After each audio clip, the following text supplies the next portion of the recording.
On this week's episode of I-501C, the podcast for nonprofit board members, we're interviewing Doug Staley, the Executive Director of Child Protection Center right here in Sarasota, Florida.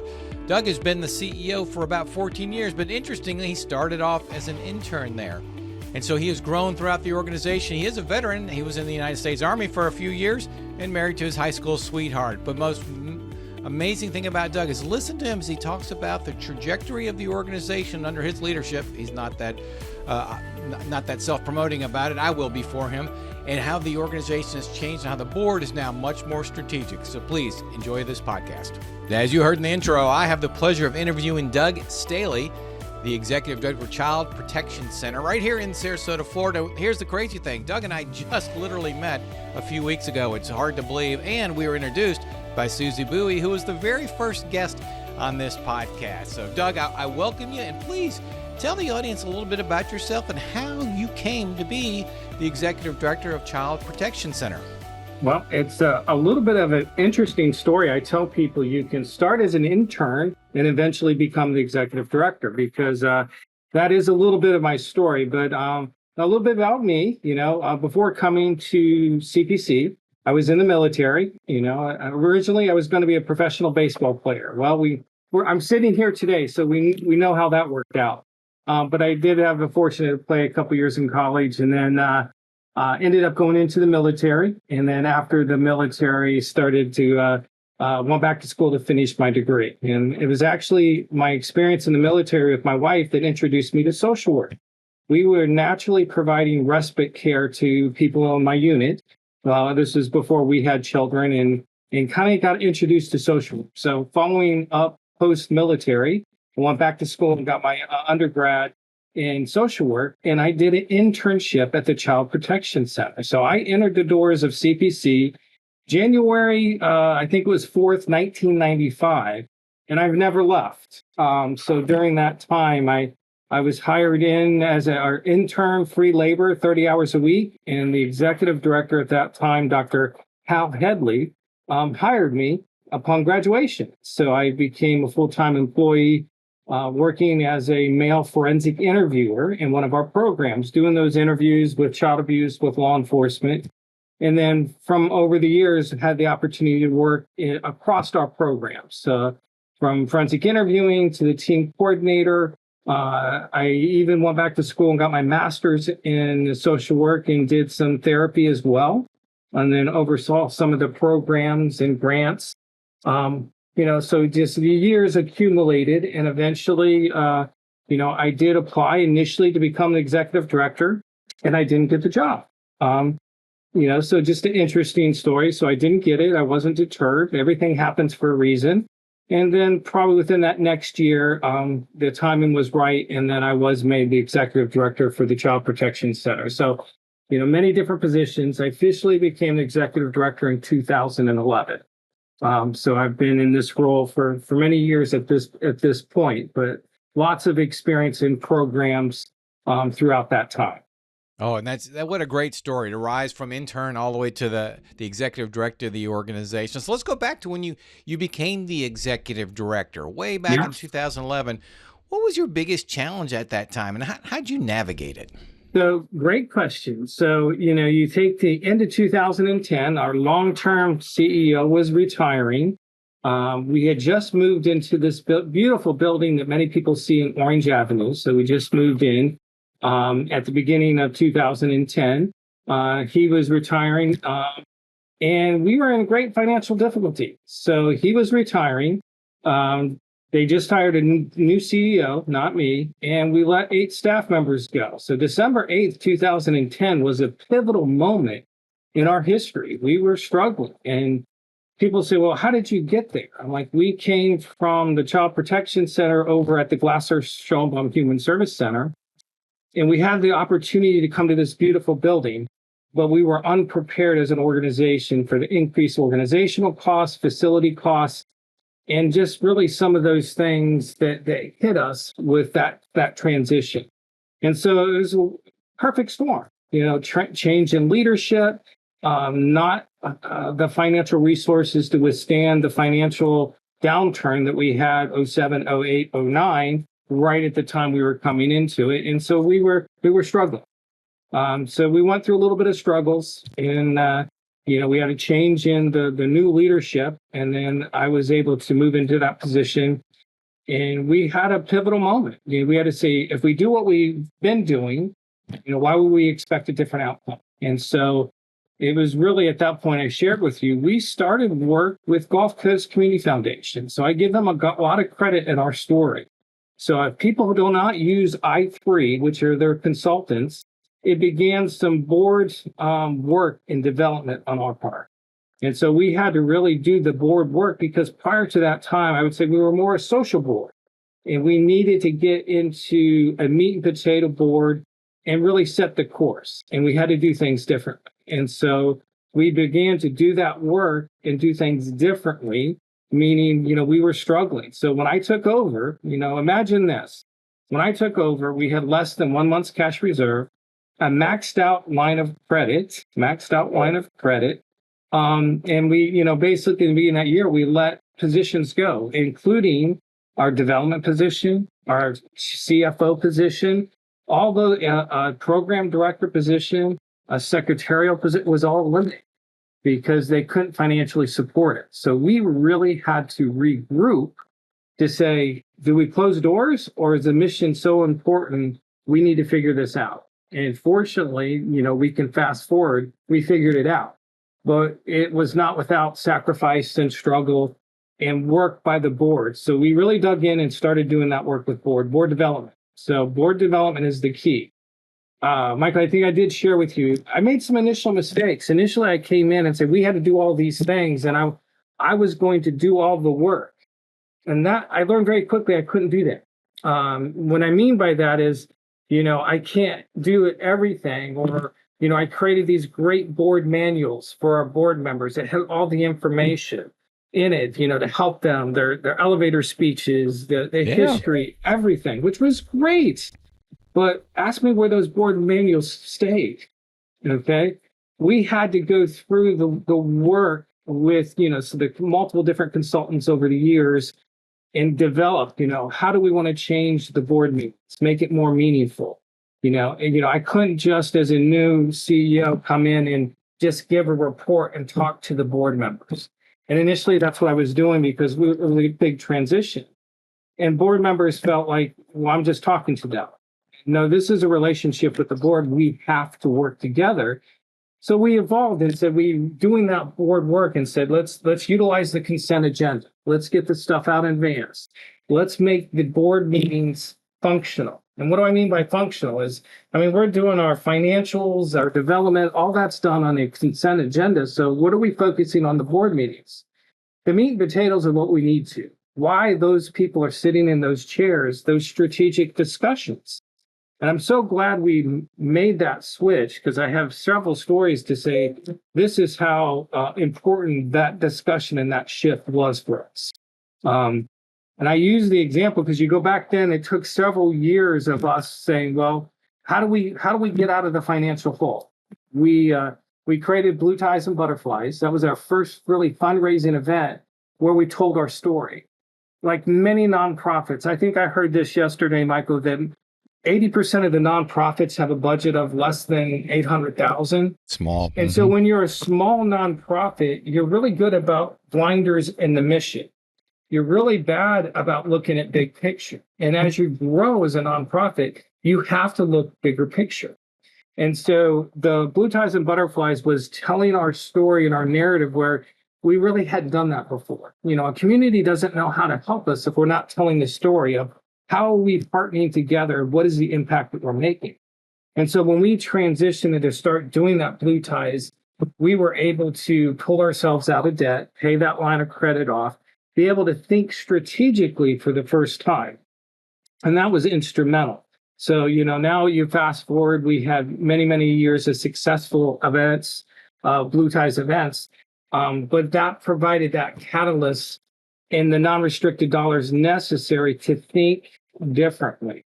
And let me explain, well, why is that important? Well, we were able to start thinking strategically. I use this example as a board. We all know what depreciation is, right? Those are your big things you have to write off. But, you own a building. Our air conditioner is, and I'm going to use this, it was a $250,000 expense, and we had to replace it this year. And why do I bring that up? I went back to my board minutes, and it was 2017, where our focus of our facilities was our air conditioner and our elevator. Why? Because we knew it had a life. And so back in 2017, we got our providers to come in and give us, what's our life left in the elevator, the AC unit. And they said, well, it's not there yet, but probably the next 5 to 7 years, you've exhausted the life.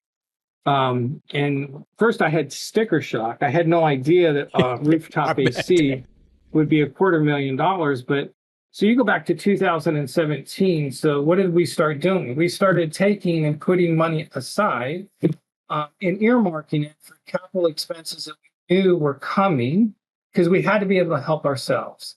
One of the things that I hate as a nonprofit leader is saying, help me, foundations, I need a new AC. And, there's a place for that support, but we want to be able to show that we are doing our due diligence and helping ourselves. So if I go back to 2017, we started taking dollars and setting aside. 2024, we were at the point of it had to be replaced, both our elevator and our AC. Now, the good news is we had substantial dollars set aside, but we were also able to go back to some foundations and be able to say, this is what we have. These are some of the expenses. And so I'm happy to report that we had more than half of the costs help, but we had the other there. We didn't have to wait. So we could initiate those replacements because of our planning, knowing those expenses were going to come. Now, so why is that important? Well, in 2017, COVID wasn't a thing. Okay. So if we had not planned on that, because we had some other challenges with COVID as well.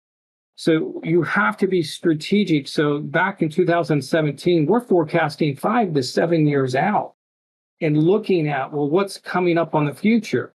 That's the importance of having a board looking at the future. What are our needs?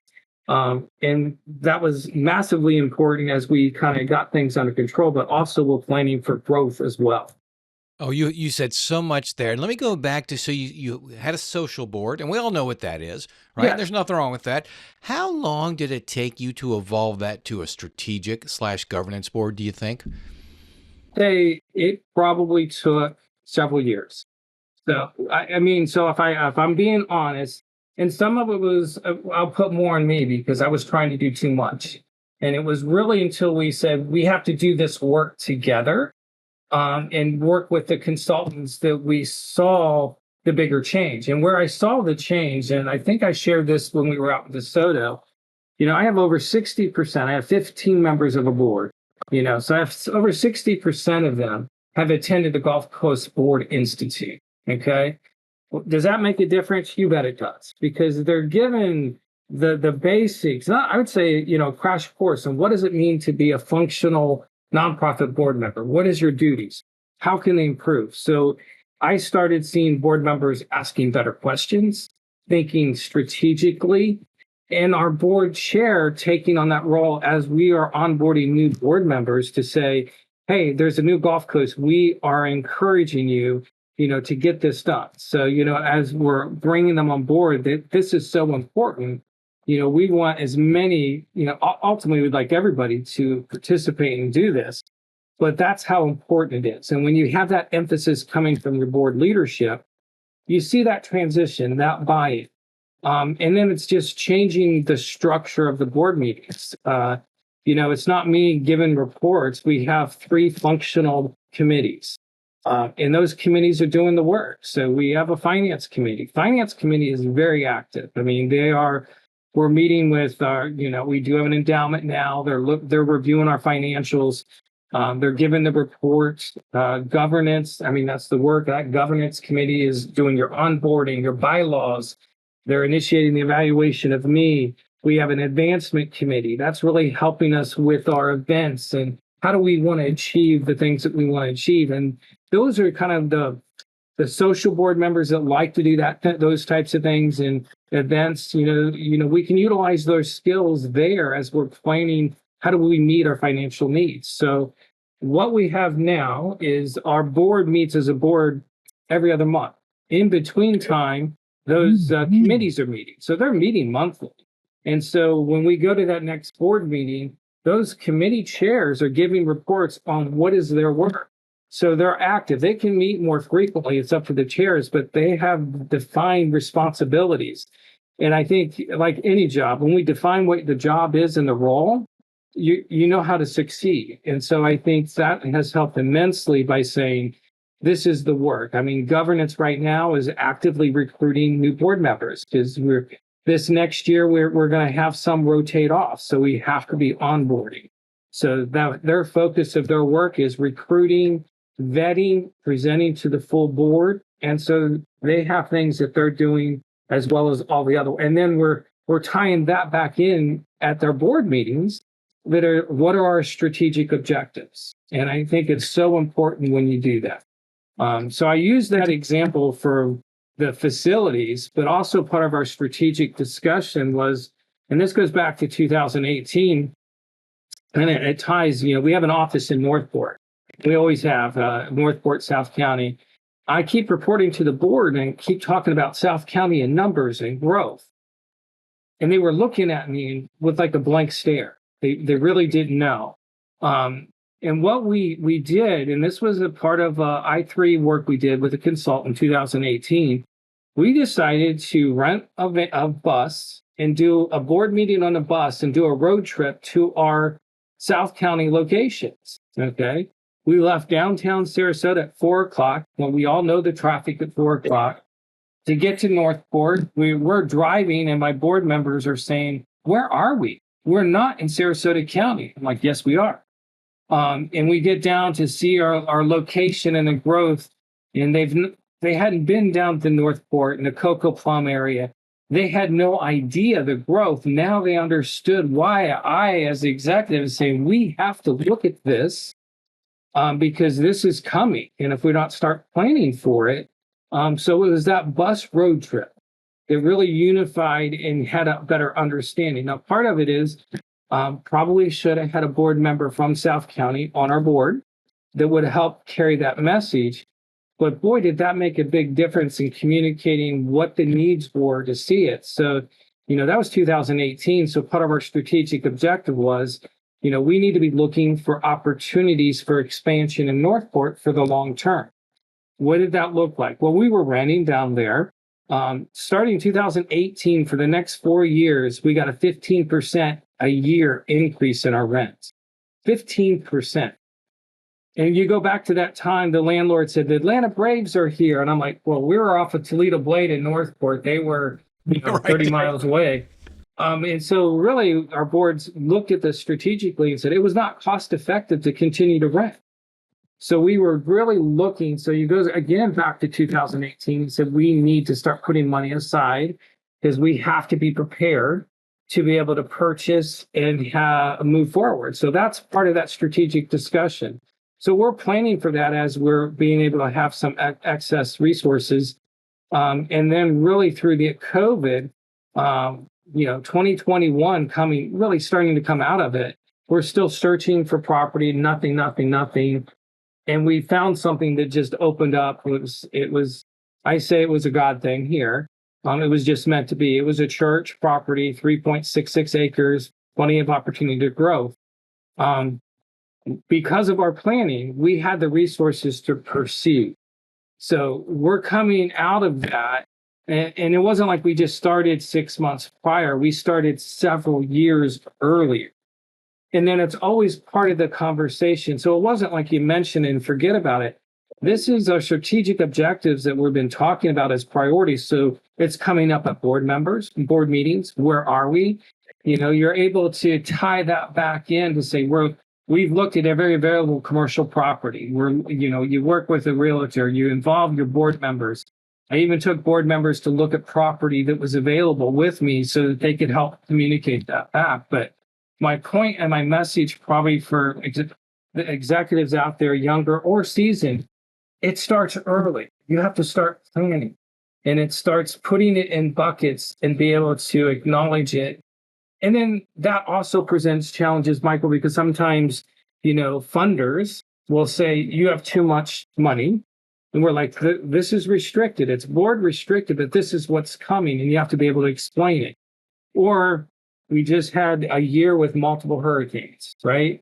I think I shared with you as well, we had Citizens Insurance, insurer of last resort, and we got a notice of non-renewal at the end of September. When were the hurricanes? October. Our board had no choice but to self-insure starting October 1. And your agent tells you, hey, we haven't had a 100-year storm in 100 years. But then you do. Then you do. So, what allows us to have some of those discussions and things is to be able to have some of the resources to have that conversation. And so it's always thinking and planning and having those higher level discussions of what are your needs. And that's what I appreciate. We're able to have those discussions at our board meetings, or say, what do we need to be focusing on? They all tie together, but it's, it starts 5-6 years prior, and it's carrying forward as we're still projecting the environment, the community, and the needs. Right now, yesterday, everybody's talking about housing is a big issue. So when you look at retention, you look at, paying your staff a livable wage. Well, all the foundations, everybody says the right thing. It's harder for your nonprofits, even for us, as if you have 40 staff people, that doesn't sound huge. But when the contracts that we have for the services that we provide don't account for increasing to match inflation, does not account for paying a higher wage, it makes it difficult, because that means what we have to raise is much greater. And so we're all for paying our staff and trying to have those resources. And that's where you have to start thinking outside the box. And I think the board has done well with those challenges and trying to present that with our staff to show they are important. You are our greatest asset. And these are the things we're able to do to kind of show them. But there's a lot of challenges along the way with that. Well, you could certainly write a book probably on how to evolve a board into a strategic board, because every board member aspires to be on a strategic-based board. But let me ask you this, on more of a day-to-day, you interacting with the board chair, how often do you interact with the board chair, or board members for that matter?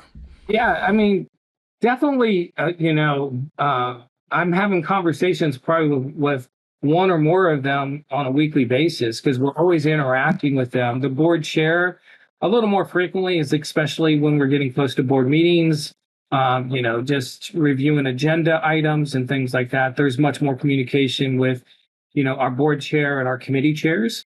But yeah, in between that, we also have communication with individual board members as we're working on different initiatives. Our board members are serving because some of them have great business acuity.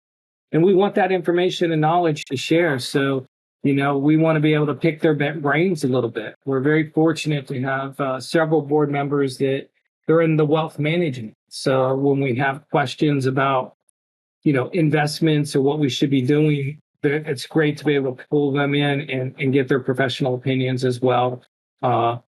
So yeah, you have to have that communication. And when I'm not physically speaking to them, I also try to do a couple times a month what I call my Friday updates to my board members. So, a board member should never be surprised. Our board members have relationships with the communities, our politicians. So when grants come in, funding or things I'm working on, I do Friday updates so they're always in the know. And that does a couple things. They know what's going on, what's happening. It gives them the praises. It helps them with their elevator speeches. So right now, this week, we're hosting the Department of Health Forensic Interviewing Clinic at our Northport office. This is our 4th time hosting it. So the Department of Health is down there conducting interviews, training. It's a 40-hour training, and we're a part of that. And they're also utilizing some of our professional, our law enforcement and state attorney on key aspects of that. And that's important for them to know. That's That's that level of training and expertise we bring locally, but also we're assisting the state with that as well. They need to know when I'm having issues with funding at a state and a federal level. Our board members are interacting with politicians on a social level. So they should never be surprised if they say, if Congressman Stubbe, for example, said, "Hey, I just got an email from Doug." And my board member says, "What?" I would never want that to happen. I would want them to always be in the loop so that they can help carry forward whatever message I'm bringing forth to benefit CPC. So Friday updates help with that. But sometimes you have to be really clear. So if I'm asking them to reach out to a politician, whether it's on a state or local level, we're going to give them very specific. This is the language. This is, here's an example, or, here's the contact information so that they know what to say and why. So you never want them to be surprised. So there's that level of communication as well that happens in between Friday updates, the board meetings, the committee meetings. There's a lot of communication, I feel, with our board. Oh, very good. Well, and as we start to wind down a little bit, I think this is an interesting question for some people. So when you started, I can only imagine you had to roll up your sleeves, get in there. You even alluded to that, and maybe you did it a little too much. But as you've gotten things, dare I say, settled, and that's a dangerous word in the nonprofit space, how has your role changed? What do you view now your role as executive director? Because you're not putting out a fire anymore, maybe every now and then, but how do you view your role? How's that role grown and changed? Yeah, I think initially, for the first several years, I was still a program director and the executive director. And that goes from a small nonprofit and growing. You just add on responsibilities and say, no, we have to separate roles. So as we separated roles, I had to learn, well, I'm not the direct service provider anymore, but overseeing, my role is different. So I have a much greater responsibility to respond to the community, to be connected with our funders, our donors, be connected at the state and federal level for funding issues, grant opportunities. So the role does change. I'm there trying to make sure that we have all the resources we need for our staff to help our clients to walk through the door.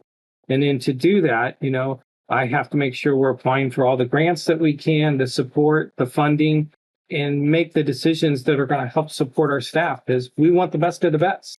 And I look at people, if you are coming through the door and your child's been a victim of sexual abuse, you want the best of the best, helping them and your family go from victim to survivor to one that thrives. And my message as I meet with donors and foundation, that comes at a cost. We, to have professional staff, and not just, high school graduates. I mean, all my staff, even our front secretarial support, she has a bachelor's degree. These are professionals that have masters, licensures, nurse practitioners. And it is a cost to maintain them and to be creatively thinking about how can we support them when things are difficult.